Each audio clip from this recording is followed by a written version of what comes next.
ನಮಸ್ಕಾರ ಸ್ನೇಹಿತರೆ, ನಾಕಂಡ ವಾರ್ತೆ ಯೂಟ್ಯೂಬ್ ಚಾನಲ್ಗೆ ಸ್ವಾಗತ ಸುಸ್ವಾಗತ. ಇವತ್ತಿನ ದಿವಸ ನಾವು ಸ್ವತಂತ್ರ ಸಂಗ್ರಾಮದ ಬೆಳ್ಳಿ ಚುಕ್ಕಿಯಿಂದ ಗುರುತಿಸಲ್ಪಟ್ಟಂಥ ವೀರರಾಣಿ ಕಿತ್ತೂರು ಚೆನ್ನಮ್ಮನ ಬಲಗೈ ಬಂಟನಾದಂಥ ಕ್ರಾಂತಿವೀರ ಸಂಗೊಳ್ಳಿ ರಾಯಣ್ಣವರ ಗಲ್ಲಿಗೆ ಹಾಕಿದಂಥ ಸ್ಥಳ ಮತ್ತು ಸಮಾಧಿ ಸ್ಥಳವಾದಂಥ ನಂದಗಡಕ್ಕೆ ಬಂದಿದ್ದೇವೆ. ಇದು ಖಾನಾಪುರ ತಾಲೂಕಿನ ನಂದಗಡ, ಬೆಳಗಾವಿ ಜಿಲ್ಲೆ ಖಾನಾಪುರದಿಂದ ಸುಮಾರು 12 ಕಿಲೋಮೀಟರ್ ದೂರದಲ್ಲಿರುವಂಥ ನಂದಗಡಕ್ಕೆ ಈ ಸಂಗೊಳ್ಳಿ ರಾಯಣ್ಣನ ಸಮಾಧಿ ಮಾಡಿದಂಥ ಸ್ಥಳಕ್ಕೆ ಈಗ ಬಂದಿದ್ದೀವಿ ಮತ್ತು ಅವ್ರನ್ನ ಪಾಶಿ ಹಾಕಿದಂಥದ್ದು ಗಲ್ಲಿಗೇರಿಸಿದಂಥ ಸ್ಥಳಕ್ಕೂ ಬಂದಿದ್ದೀವಿ. ಇಲ್ಲಿ ಇರುವಂಥ ವಿಶೇಷತೆಗಳನ್ನು ತೋರಿಸ್ತೀನಿ. ಈಗ ಸ್ವತಂತ್ರ ದಿನಾಚರಣೆ ಪ್ರಯುಕ್ತವಾಗಿ ಆತನ ಜನ್ಮದಿನ ಇರುವುದರಿಂದ ಈ ವಿಡಿಯೋನ ವಿಶೇಷವಾಗಿ ಅದನ್ನು ಅರ್ಪಿಸ್ತಾ ಇದ್ದೀನಿ ಆಗಸ್ಟ್ 15ನೇ ತಾರೀಕಾಗಿ. ನಮಸ್ಕಾರ.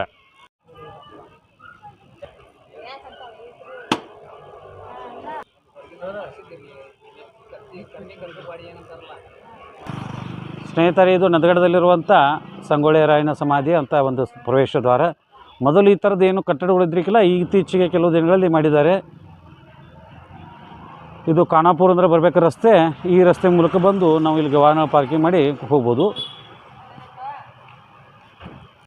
ಒಳ್ಳೆ ಕೋಟೆಗೆ ಒಳಗೆ ಎಂಟ್ರಿ ಆಗುವ ಟೈಪ ಮಾಡಿಬಿಟ್ಟವ್ರಪ್ಪ. ಇವನು ಮಾಸ್ ಮಾಡ್ಯಾರ, ಅಗದಿ ಫೈಬರ್ದು ಮಾಡ್ಯಾರಕಂತೈತಿ ಮಾಡಿ ಹೊರಕ್ರಿ. ತುಂಬ ಚೆನ್ನಾಗಿ ಮಾಡಿದ್ದಾರೆ.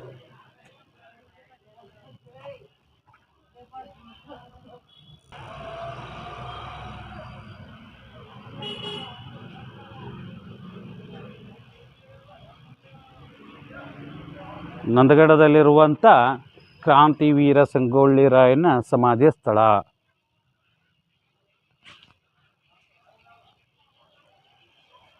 ಕಿತ್ತೂರ ಸಂಸ್ಥಾನದ ಮಲ್ಲಸರ್ಜ ದೇಸಾಯಿಯವರ ಮರಣದ ನಂತರ ಕಿತ್ತೂರ ಚೆನ್ನಮ್ಮಳ ಆಳ್ವಿಕೆಯಲ್ಲಿ ಸಂಗೊಳ್ಳಿ ರಾಯಣ್ಣ ಅವರಿಗೆ ಬಲಗೈ ಬಂಟನಾಗಿ ಕೆಲಸ ಮಾಡ್ತಿದ್ದರು. ಆದರೆ ಬ್ರಿಟಿಷರ ಒಂದು ಕಿತ್ತೂರನ್ನು ಕಬಳಿಸಬೇಕು ಅಂತ ಸಂಚಕರಿಗೆಯಲ್ಲಿ ಠಾಕ್ರೆ ಮಾಡಿದಂಥ ಒಂದು ಬ್ರಿಟಿಷರು ಮಾಡಿದಂಥ ಒಂದು ರೂಲ್ಸ್, ದತ್ತು ಮಕ್ಕಳಿಗೆ ಅಧಿಕಾರವಿಲ್ಲ ಎಂಬ ನೇಮಕವನ್ನು ಮೀರುತ್ತಾರೆ. ಆದರೆ ಕಿತ್ತೂರ ದೊರೆಗಳಾದ ತೀರ್ಕೊಂಡ ನಂತರ, ಶಿವಲಿಂಗ ಸರ್ಜಿ ತೀರ್ಕೊಂಡ ನಂತರ ಬಾಳಪ್ಪ ದೇಸಾಯಿ ಅಂತ ಒಬ್ಬ ಮಗುನ ತಂದು ಶಿವಲಿಂಗ ಸರ್ಜಿ ದೇಸಾಯಿ ಅಂತ ಒಂದು ನಾಮಕರಣ ಮಾಡಿ ಆತನನ್ನು ಪಟ್ಟಕ್ಕೇರಿಸಿ ರಾಣಿ ಚೆನ್ನಮ್ಮಳು ಅಧಿಕಾರ ನಡೆಸ್ತಿರ್ತಾಳೆ. ಆದರೆ ಇದನ್ನು ಕಂಡಂಥ ಠಾಕ್ರೆ ಇದು ಸರಿಯಲ್ಲ, ನೀವು ಸರ್ಕಾರದ ವಿರುದ್ಧ ಹೋರಾಟ ಮಾಡ್ತಾಯಿದ್ರಿ ಅಂಥೇಳಿ ಮಾತುಕತೆ ಆಗುತ್ತೆ. ಆದರೆ ಮಾತಿನಲ್ಲಿ ಕಪ್ಪು ಕಾಣಿಕೆ ಕೊಡಬೇಕಂದಾಗ ಕೊಡದೇ ಇದ್ದಾಗ ಈ ಠಾಕ್ರೆ ಇದ್ದಂಥ ತನ್ನ ಸೈನ್ಯವನ್ನು ಕರ್ಕೊಂಡು ಬಂದು ಈ ಕಿತ್ತೂರ ಮೇಲೆ 1824 ಅಕ್ಟೋಬರ್ 23ನೇ ತಾರೀಕು ಕಿತ್ತೂರು ಕೋಟೆ ಮೇಲೆ ಯುದ್ಧಕ್ಕೆ ಬರ್ತಾರೆ. ಆ ಯುದ್ಧದಲ್ಲಿ ಸುಮಾರು ಒಂದು ದಿವಸ ಯುದ್ಧದ ನಂತರ 1824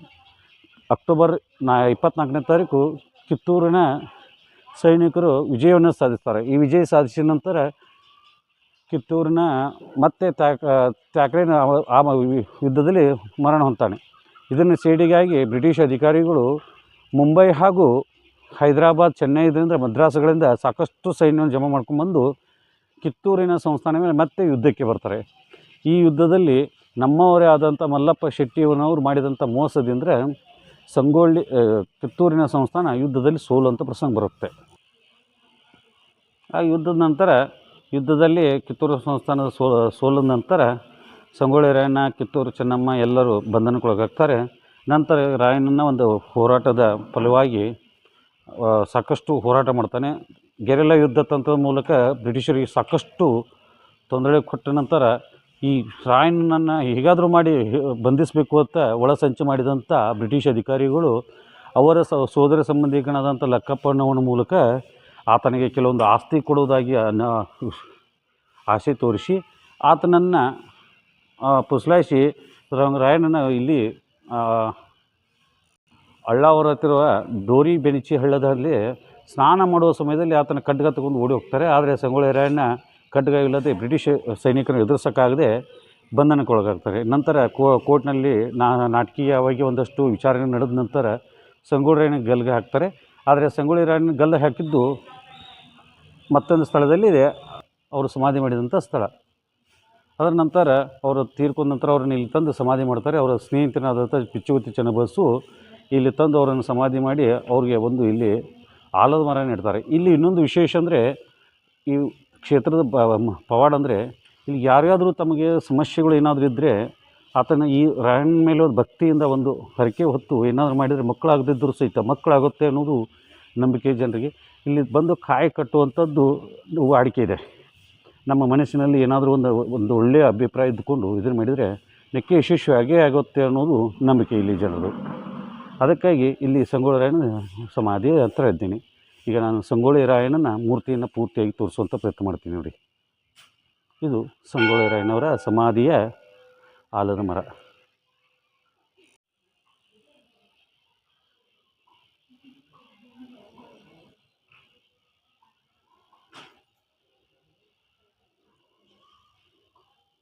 ಮಾಲೇಷ್ಟಕರ್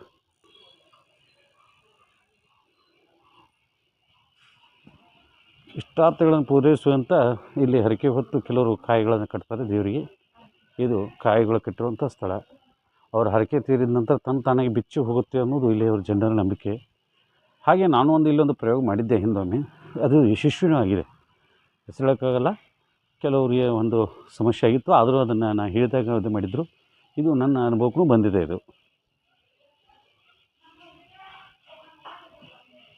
ಇದು ಸಂಗೊಳ್ಳಿ ರಾಯಣ್ಣ ಸಮಾಧಿಯ ಒಂದು ಆಲದ ಮರ, ಬೃಹತ್ ಆಕಾರ ಬೆಳೆದಿದೆ. ಮೊದಲು ಇವೆಲ್ಲ ತಗಡಿನ ಸೆಟ್ ಇದ್ರಿಕಿಲ್ಲ. ಇತ್ತೀಚೆಗೆ ಇದನ್ನು ಕ್ಷೇತ್ರ ಅಭಿವೃದ್ಧಿ ಅಂತೇಳಿ ಸಾಕಷ್ಟು ಇದನ್ನು ಮಾಡಿ ಚೇಂಜಸ್ ಮಾಡಿದ್ದಾರೆ.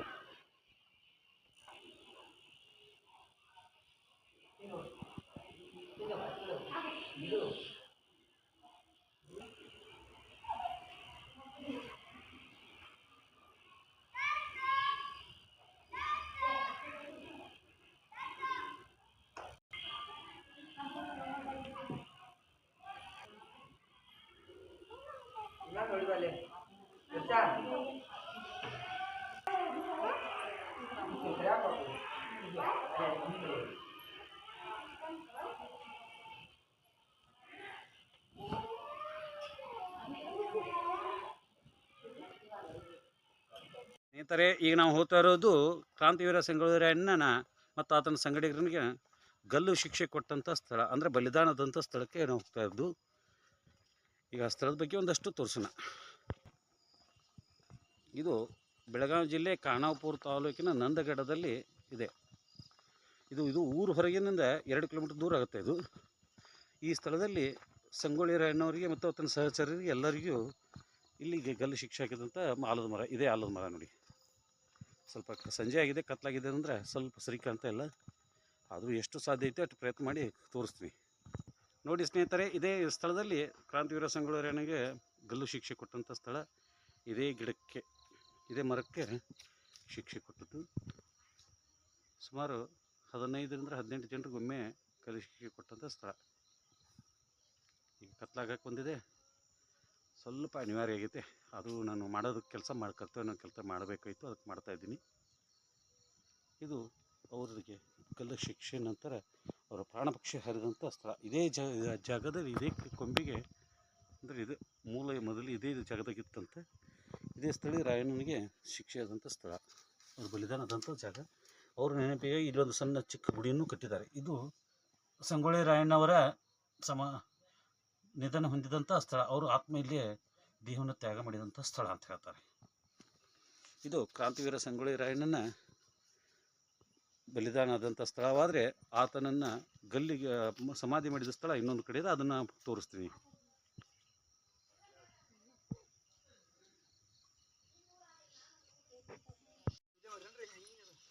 ಇದಮ್ಮಮ್ಮ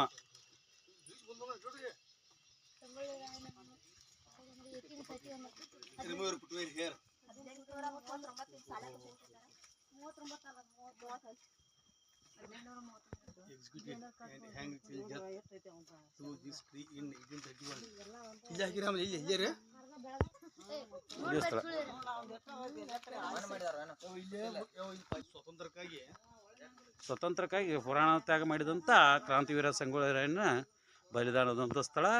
ಇದನ್ನು ಮ್ಯೂಸಿಯಂ ಮಾಡ್ತಾ ಇದ್ದಾರೆ ಇಲ್ಲಿ ಪೂರ್ತಿ.